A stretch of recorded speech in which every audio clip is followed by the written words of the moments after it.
The manager didn't look at her when he said it. He was straightening paper on his desk, aligning edges with the kind of precision people use when they wanted to seem busy instead of guilty.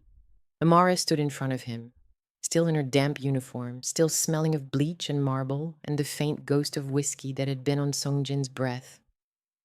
"We've had a complaint," the manager said. Amara almost laughed. "A complaint?" As if she'd been the one throwing money. "The Choi family is one of our most valued clients. Mr. Choi's father called personally." He said, his voice trailed off. He straightened another paper. "He said you were aggressive, that you made his son uncomfortable." Amara's fingers curled at her sides. "I was on my knees picking up money he threw at my face." The manager finally looked at her, not with anger, worse, with nothing. Complete blankness, like she was a line item on a spreadsheet that didn't balance. "We can't afford to lose the Choi account.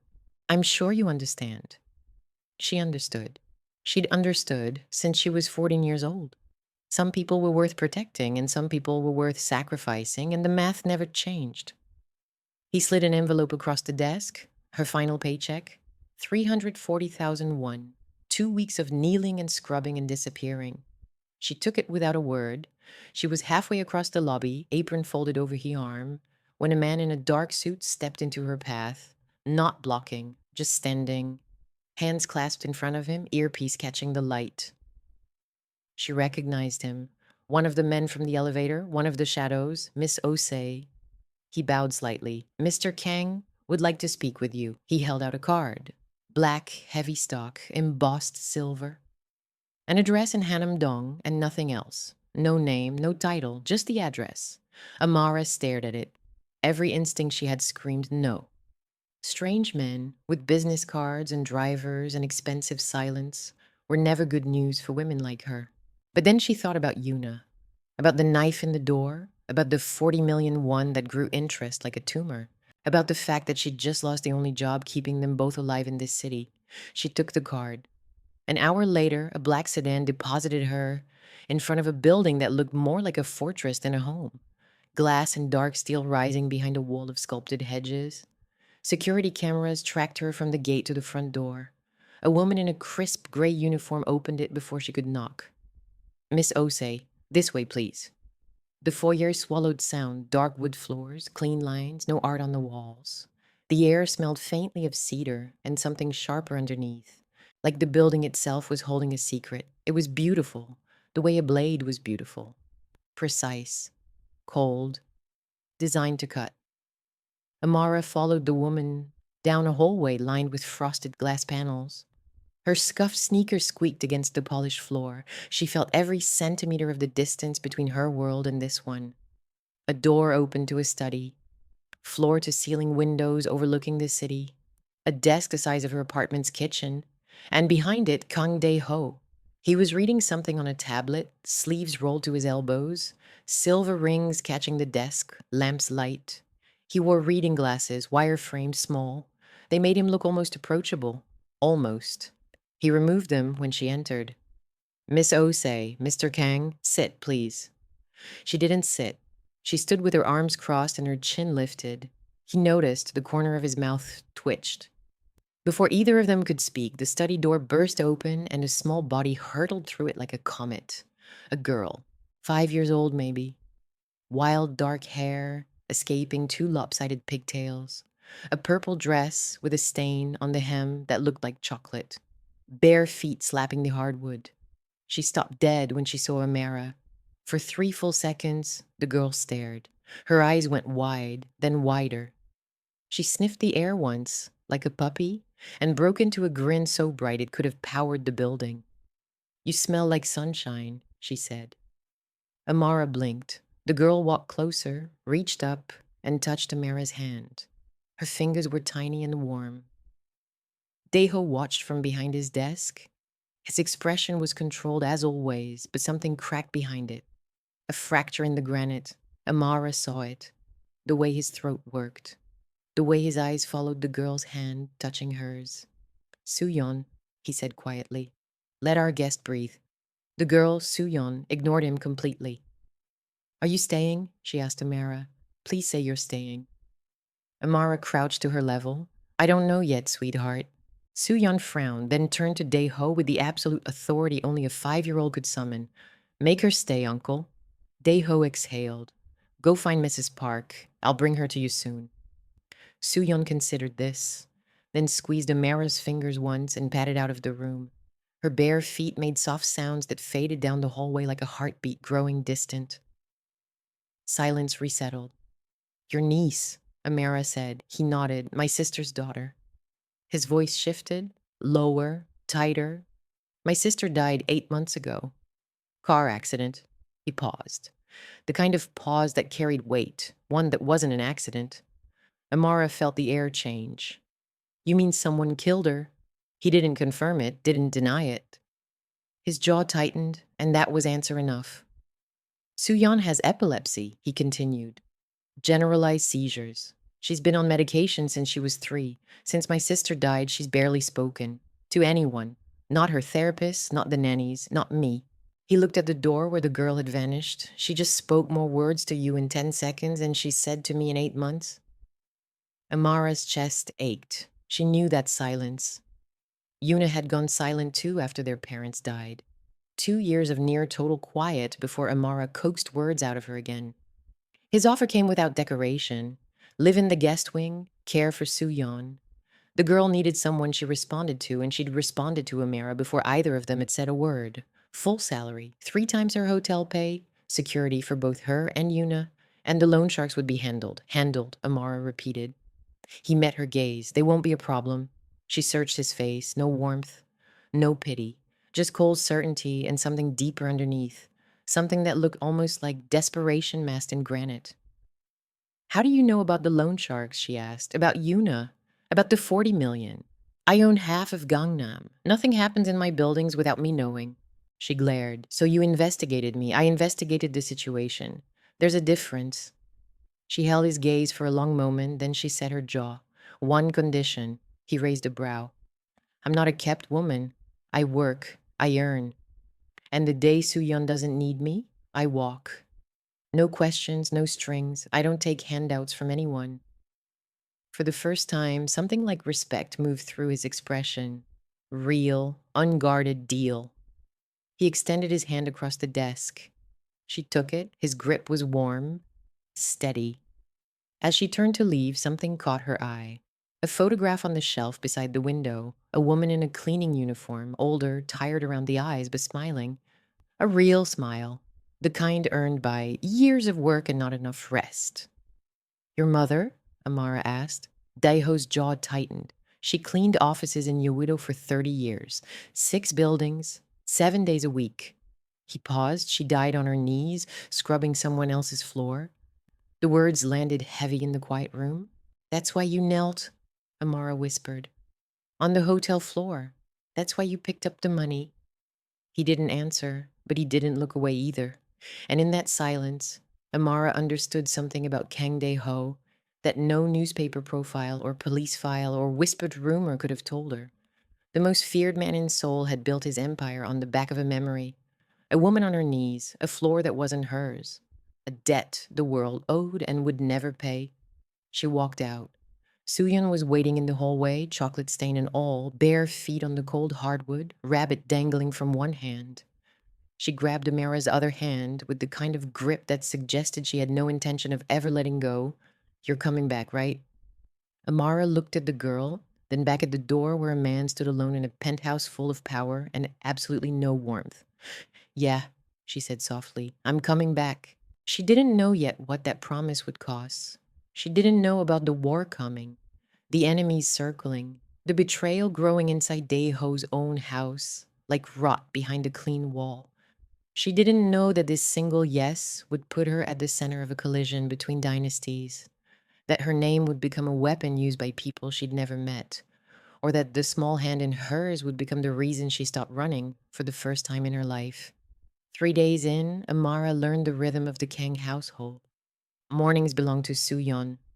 Breakfast in the wide kitchen, where the girl insisted on sitting on the counter, feet swinging, while Amara cut fruit into shapes. Stars for apples, moons for melon, hearts for strawberries because Su-yeon declared hearts were the only acceptable strawberry shape. The girl narrated elaborate stories while she ate. Tales about a queen who could talk to tigers, and a warrior princess who lived in the clouds, and a fox who ran a bakery in the mountains. Amara listened to every word. She'd learned long ago that the fastest way to earn a child's trust was to take their stories seriously. Afternoons, Amara helped organize Suyon's small library. Picture books in Korean and English, stacked in crooked towers that the girl rearranged daily according to a system only she understood. Dinosaurs on Tuesday, princesses on Wednesday, everything mixed together on Thursday because Thursday was chaos day. They read together, Amara doing voices for every character, her Korean terrible and her enthusiasm perfect. They played board games that ended with Suyeon declaring herself the winner regardless of the actual score. Drew pictures with crayons that always ran out of purple first because purple was the only color worth using for skies. Evenings, Amara retreated to the guest suite, a room 3 times the size of her Goshuon, with a bed that felt like falling into a cloud and a closet already stocked with clothes in her size. Simple dresses, soft sweaters, jeans that actually fit. No tags, no receipts. Just quiet, expensive thoughtfulness that she hadn't asked for and didn't know how to refuse. She hated how much she liked it. Hated more how quickly the penthouse had started feeling less like a stranger's home and more like somewhere she could exhale. Through it all, she noticed Dae-ho. He was always moving, phone to ear, laptop open, men coming and going through the back entrance at all hours. She caught fragments of conversations, shipment, the port, Busan, and didn't ask. His world had edges she wasn't ready to touch. But when Soo-yeon called for him, he came. Immediately, without hesitation, every time. He'd set down the phone mid-sentence, closed the laptop mid-deal, crossed the penthouse in 4 strides, and crouched beside the girl like nothing else existed. Amara watched this and felt something shift in her chest she didn't have a name for yet. On the third night, she couldn't sleep. The penthouse was silent in a way her Goshuon never was. No neighbors arguing through thin walls, no pipes clinking, no street noise pushing through cracked windows. Just the soft hum of expensive silence and the occasional tick of Suyon's heart monitor from down the hall. She padded to the kitchen at 1:23 in the morning, barefoot, craving tea in silence. Dae-ho was already there. He wasn't on the phone, wasn't reading reports, wasn't commanding anyone. He stood at the sink in a black t-shirt and sweatpants, sleeves pushed up to reveal corded forearms, and he was washing dishes by hand. A child's plate with a cartoon bunny on it, a small cup with a chipped rim that Soo-yeon refused to let anyone replace because her mother had given it to her. He scrubbed them carefully, methodically, like the task required his full attention and deserved it. The image stopped her in the doorway. This man who made rooms go silent, who owned buildings and controlled shipping lanes and had men who called him sir like a prayer, standing barefoot in his own kitchen at 1 in the morning, washing his niece's dishes. He didn't startle when she entered, just glanced over. Couldn't sleep either. She moved to the kettle. Soo-yeon had a rough afternoon. 2 near misses before bed. I kept checking on her. He nodded. She fights the medication. Always has. My sister used to crush it into strawberry milk. He paused. Soo-yeon won't drink strawberry milk anymore. Amara's throat tightened. She busied herself with the tea, then asked the question that had been pressing against her ribs for 3 days. Why do you do this yourself? The dishes. You have staff for everything. He was quiet for a moment, his hand still on the plate. My mother washed dishes every night after her cleaning shifts. 6 buildings, 7 days. She'd come home at midnight and stand at the sink. She said it was the only time she felt like herself. Not a worker, not someone's cleaner. Just a woman in her own kitchen. He rinsed the plate and set it on the rack. I never forgot where I came from. The kitchen felt smaller suddenly, the space between them thicker. Amara held her mug with both hands, the heat seeping into her palms. She told him about her mother. Not much, just the bones of it. Died when Amara was 12. Cancer that moved faster than anyone expected. How the last thing her mother ever said to her was take care of your sister, and how those 5 words had been the architecture of her entire life since. You carry too much, he said quietly. So do you. Their eyes met across the kitchen island. The moment stretched, warm and dangerous, She could feel something pulling between them. Not physical, not yet, but the gravity of two people who recognized each other's damage. A crash from down the hall shattered it, then silence. The kind that was worse than any sound. They ran. Soo-yeon was on the floor beside her bed, eyes rolled back, body rigid, small hands clenched into fists trembling against the hardwood. The bedside lamp had fallen, its shade cracked. The cartoon bunny cup, filled with water for the night, had shattered on the floor. Daeho froze in the doorway. 1 second. Raw terror on his face, the kind that strips away everything else. The power, the control, the walls. Just a man watching a child seize on a cold floor. Amara didn't freeze. She dropped to her knees, turned Soo-yeon gently onto her side, swept the broken glass away with her forearm, and checked the clock on the nightstand. She timed it. Steady hands, calm breath. She'd done this 100 times with Yuna. 200. She knew the drill the way she knew her own heartbeat. Easy, baby, she murmured. I'm right here. You're okay. I've got you. How do you know what to? Daeho started. My sister, since she was 4. The seizure lasted 93 seconds. It felt like 93 years. When it passed, Soo-yeon went limp, breathing shallow and ragged. Her eyes open, unfocused, confused, then terrified. Amara scooped her up, pressed the girl's head against her shoulder, started humming, low and wordless, the melody her mother used to hum when the house got too loud and the world got too sharp. Soo-yeon's small body shuddered once, twice, then slowly relaxed against Amara's chest. Her fingers found Amara's collar and gripped. Daeho watched from the doorway. His hands were shaking. The most feared man in Seoul, hands trembling while a woman he'd known for 3 days held his knees together. They took Soo-yeon to the private clinic. Doctors adjusted her medication, new dosage, closer monitoring, a follow-up in 72 hours, routine they called it. It didn't feel routine. In the waiting area afterward, the fluorescent lights humming overhead, Daeho sat with his elbows on his knees, head bowed. She hasn't let anyone hold her during a seizure since my sister died, he said quietly. She screams, fights, bites. Once she broke a nurse's finger. He looked up. With you, she went still. Amara looked through the glass at the sleeping girl. She just needs to know someone's not going anywhere. His gaze lifted to hers. The words settled between them, heavy with more meaning than either of them was ready to name. Later. In the hallway outside Soo-yeon's room back at the penthouse, the girl asleep with her stuffed rabbit clutched against her new heart monitor. Amara leaned against the wall. Daeho stood beside her, not touching, not speaking. Two people standing in a hallway at 4 a.m. who'd just survived something together. It was the closest thing to peace either of them had felt in years, and neither of them trusted it to last. It didn't. The video hit the internet the next morning. 37 million views in 12 hours. Sungjin's friends had posted the footage of him throwing money at Amara's face. They'd meant it to be funny. A rich boy putting a cleaner in her place. Locker room humor for the Cheebol class. The internet disagreed. The comments came in waves, outrage first.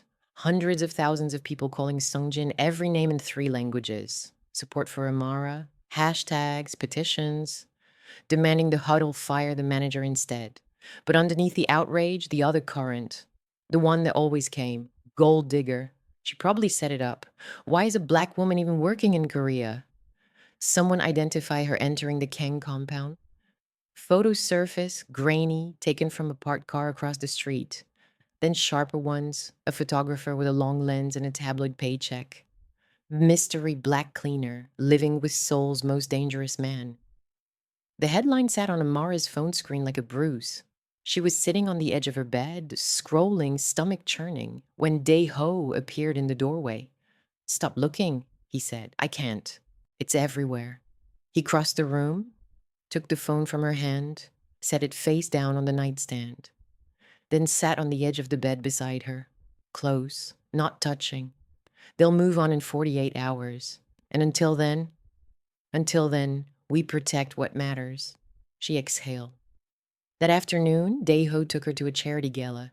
He'd been invited months ago. The Choi family would be there. So would every camera in Seoul. Amara wore a black dress from the closet he'd stocked in her room, simple, architectural. It fit her like it had been made for her body and no one else's. She'd never worn anything that expensive. She hated how powerful it made her feel. They arrived together, his hand on the small of her back, light but certain. The room was gold and crystal, and the low hum of conversations worth billions. Women in gowns that cost more than apartments, men in watches that cost more than cars. The air smelled of champagne and perfume and the particular smugness of people who had never worried about rent. Heads turned. Whispers followed like a draft through an open door. Amara felt every pair of eyes, some curious, some hostile, some just hungry for the next scandal to discuss over appetizers. Sungjin was there. He saw her first, glass halfway to his mouth. His face went pale, then flushed. He set the glass down too hard. Champagne sloshed over the rim. He turned to his mother, a woman in pearls and a smile like a closed fist. The woman looked at Amara, then at Daeho, then at the space between them, where his hand rested on her back with quiet possession. She said it loud enough for the surrounding tables to hear. He dresses them up, but you can't clean the stain off the bottom of a shoe. Daeho stopped walking. Conversations died in a widening circle like ripples from a stone. He turned toward the woman, didn't raise his voice, didn't need to. She is with me. Insult her again and I'll buy your husband's company by Friday. I'll start with the pharmaceutical division. The woman's smile collapsed. Sungjin grabbed her arm. The room stayed silent for 5 full seconds. Then noise returned, cautious, like a forest after a predator passes. Daeho led Amara to the center of the room. He didn't dance. He wasn't that kind of man.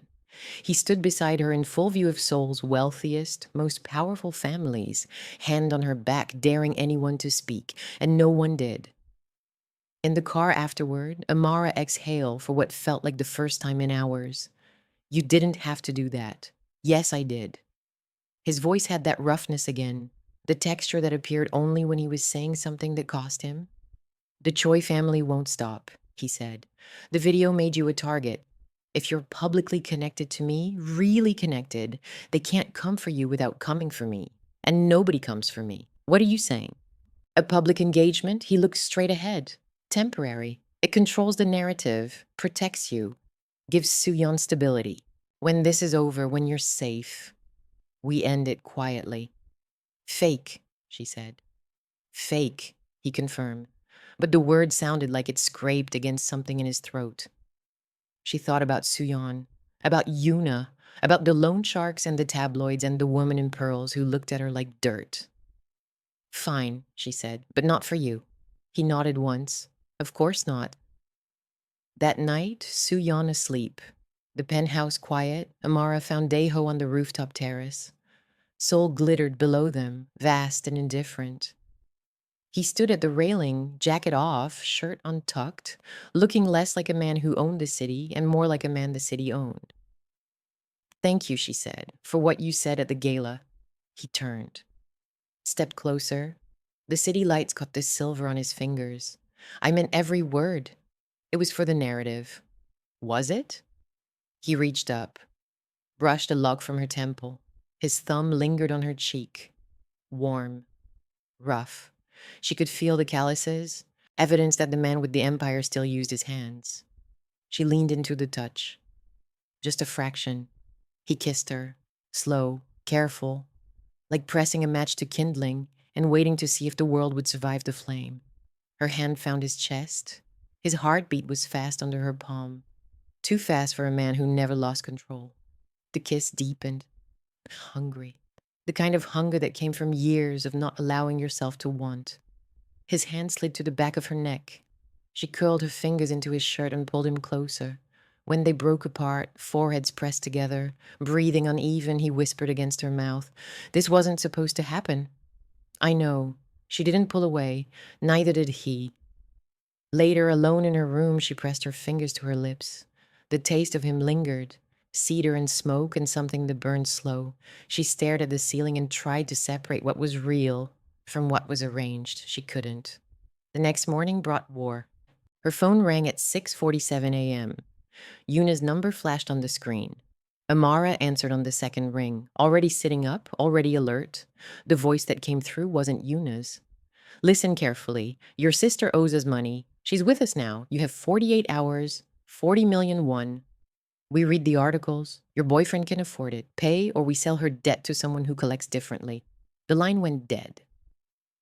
Amara's hands shook so hard the phone fell onto the sheets. She stared at it. Then she was on her feet, down the hall, pounding on Daeho's door, before her brain caught up with her body. He opened it in seconds, dressed already, eyes sharp. One look at her face and his expression turned lethal. They have Yuna. He didn't ask who, didn't ask how. He pulled her inside, sat her down, and made 3 phone calls in 4 minutes.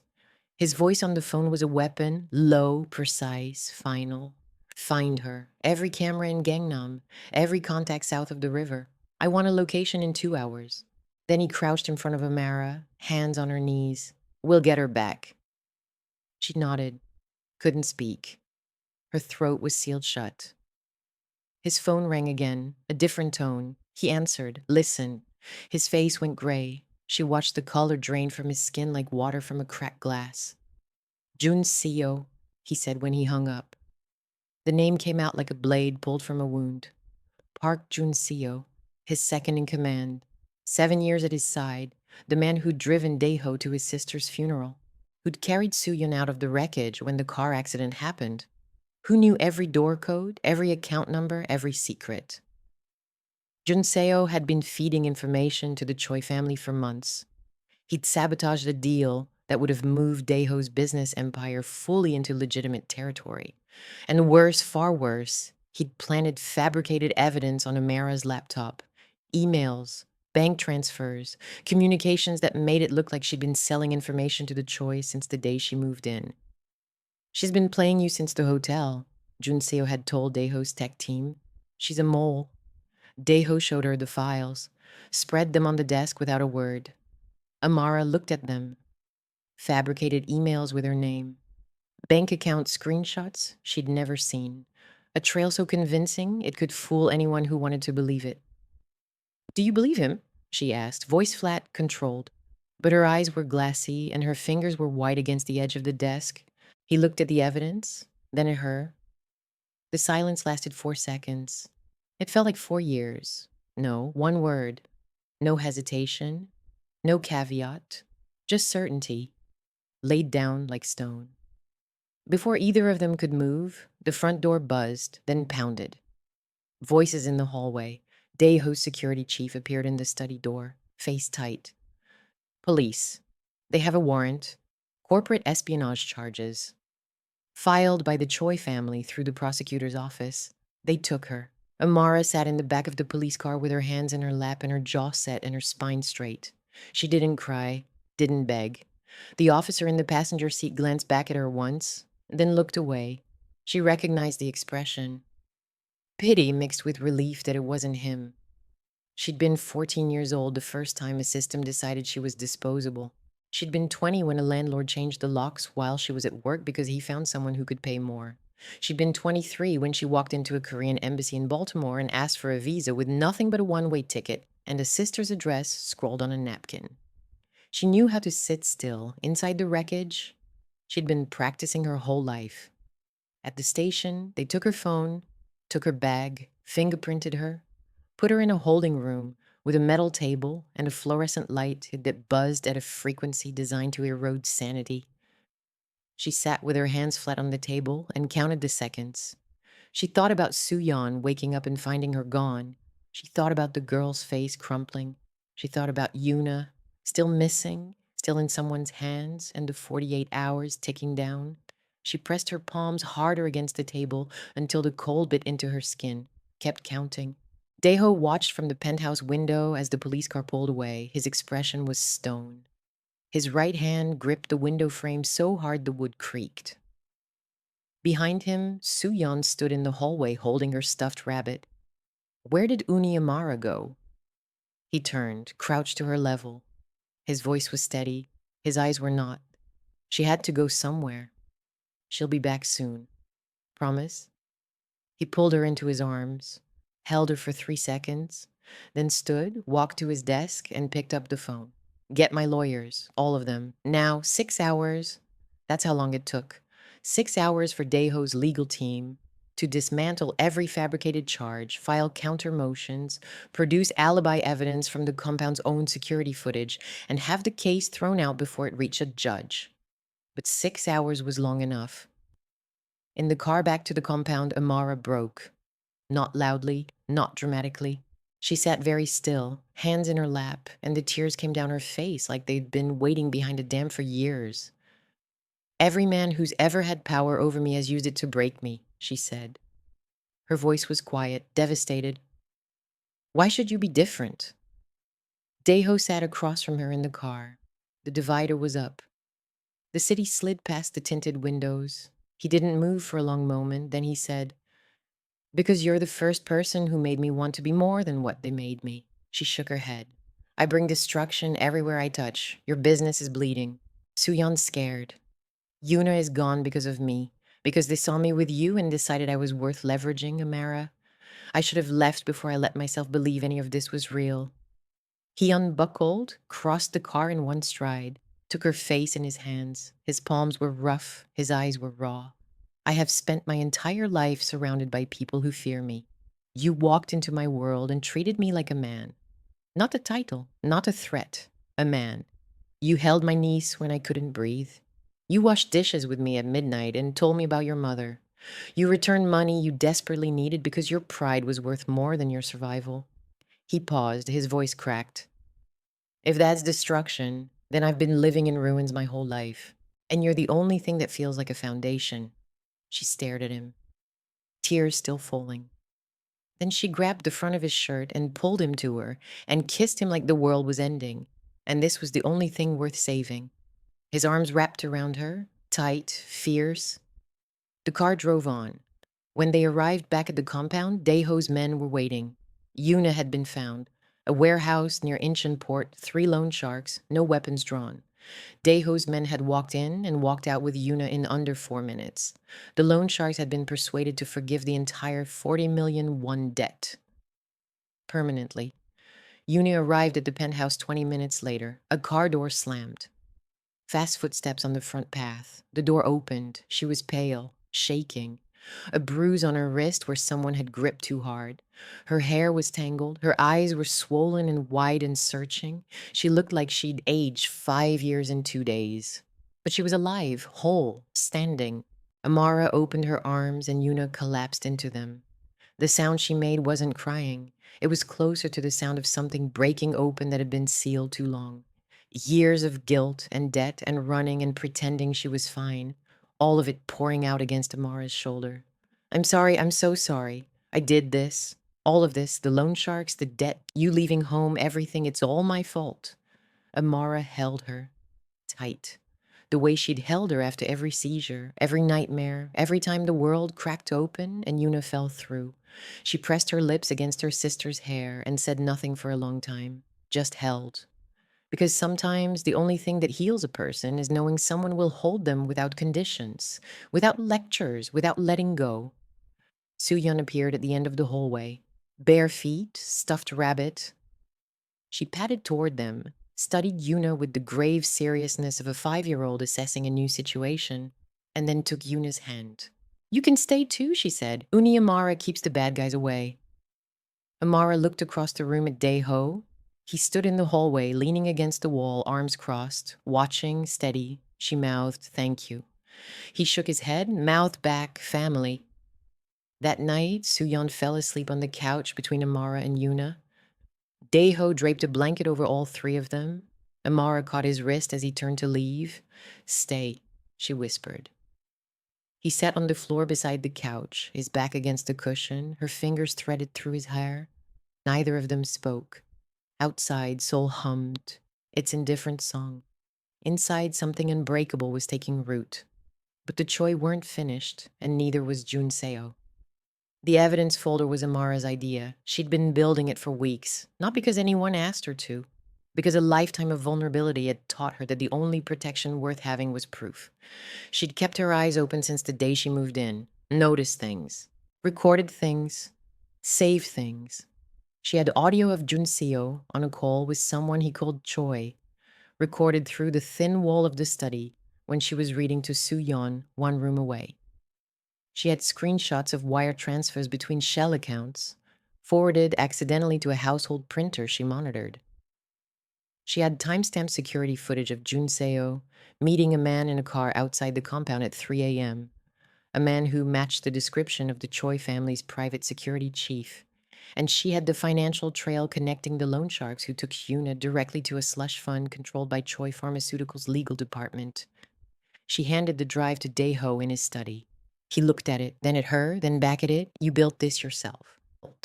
I've been protecting myself since I was 14. Old habits. He plugged the drive into his laptop, scrolled through the files.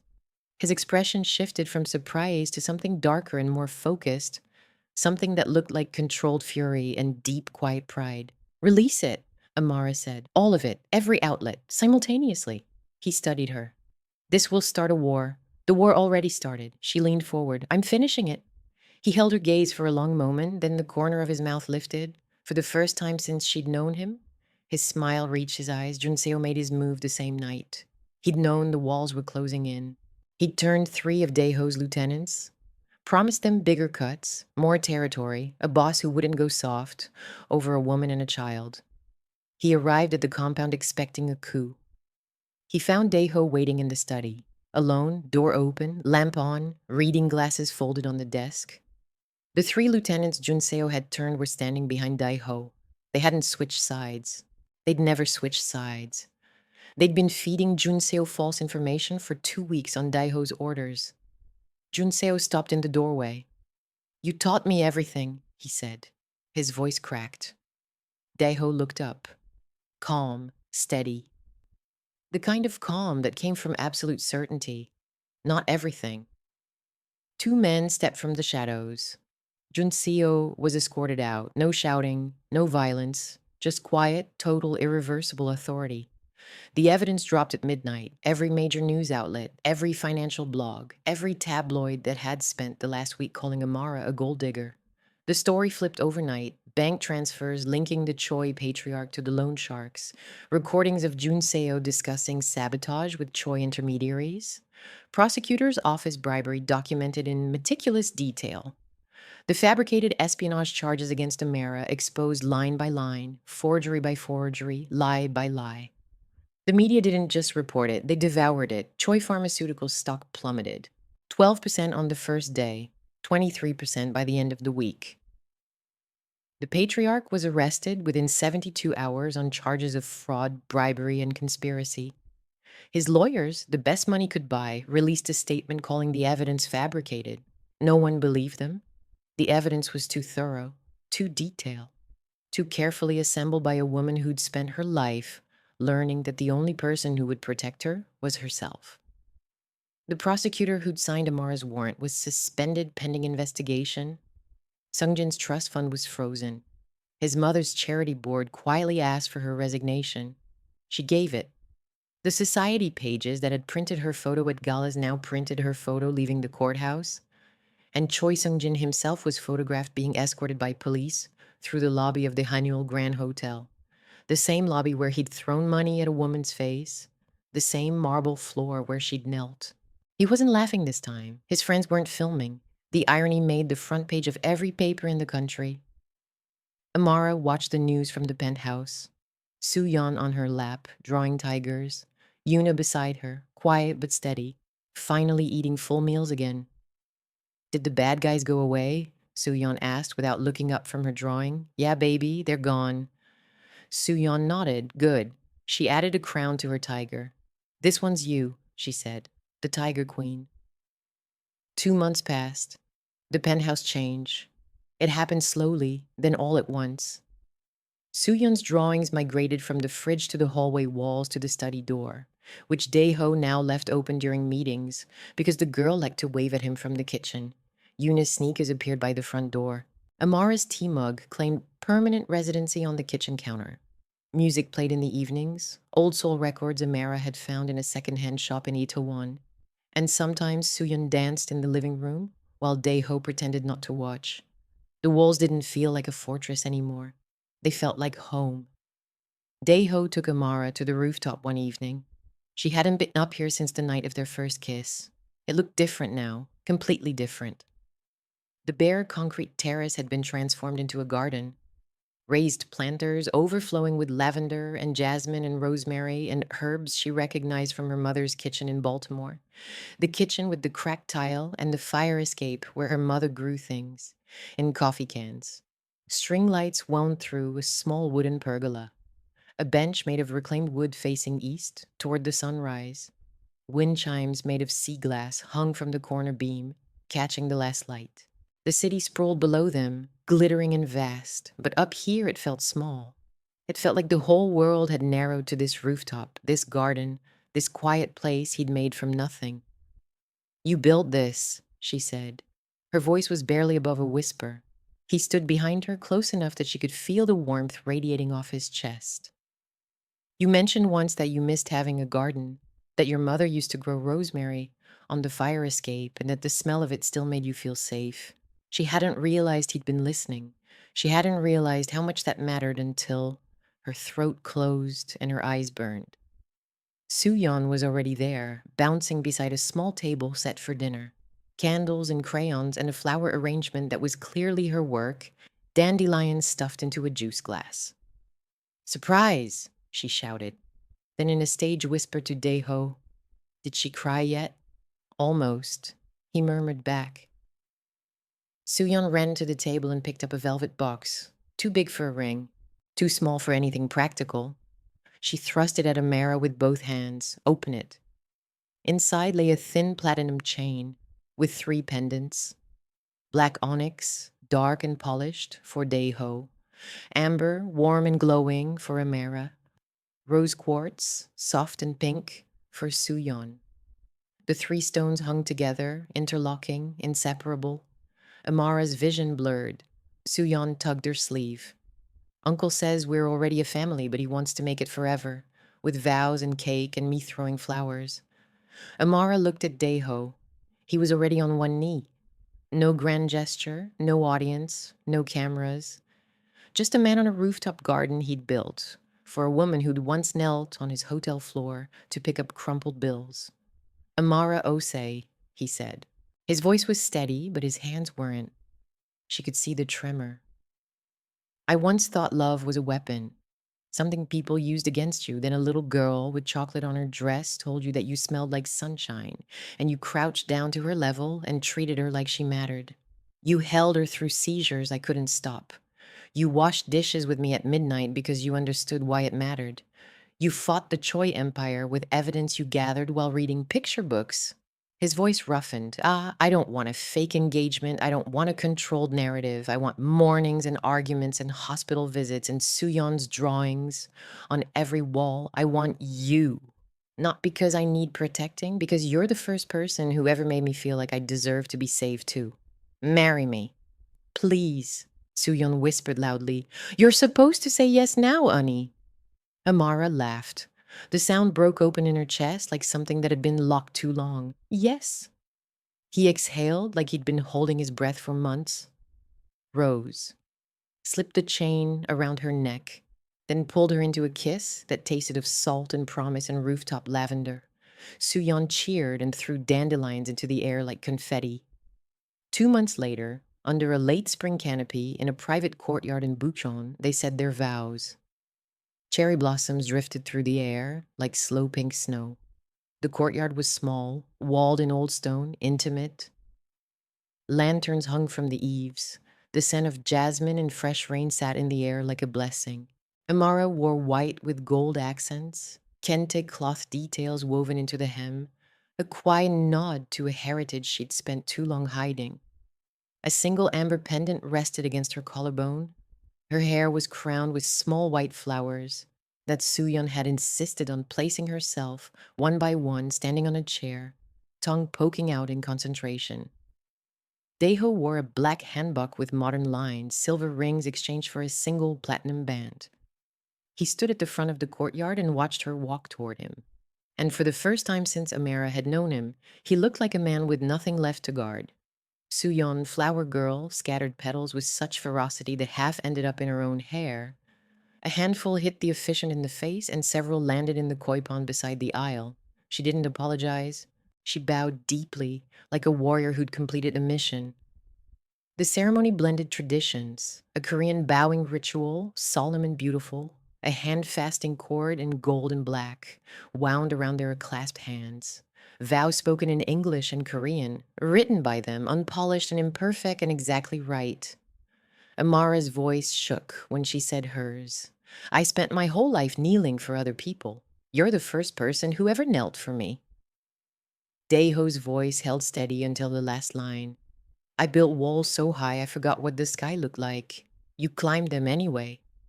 When the officiant asked if they took each other, Soo-yeon shouted, they do, before either of them could open their mouths. Her voice echoed off the old courtyard walls, and the laughter that followed was the kind that loosened something in every chest present, the kind that made people remember why they believed in things like this. Laughter echoed on the old courtyard walls, trusted friends, loyal staff, friends.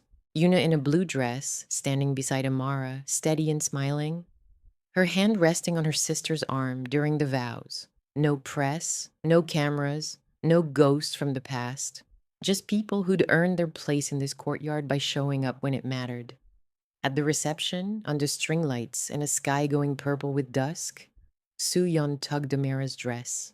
The girl's face was serious, the kind of serious only a 5-year-old could manufacture. Eyebrows drawn together, chin lifted like she was about to deliver a speech to a nation. Yama, the word came out soft, careful, like she was testing whether it would hold or shatter in her mouth. Amara's heart stopped. She knelt. Yeah, baby, can I call you that? For real? Amara pulled her in, held her tight against her chest, right over the 3 pendants hanging from the chain. You already have been. Right here. She tapped Soo-yeon's chest, right over her heart, and now out here too. Soo-yeon's arms tightened around her neck. I love you, Yuma. I love you too, my brave girl. Always.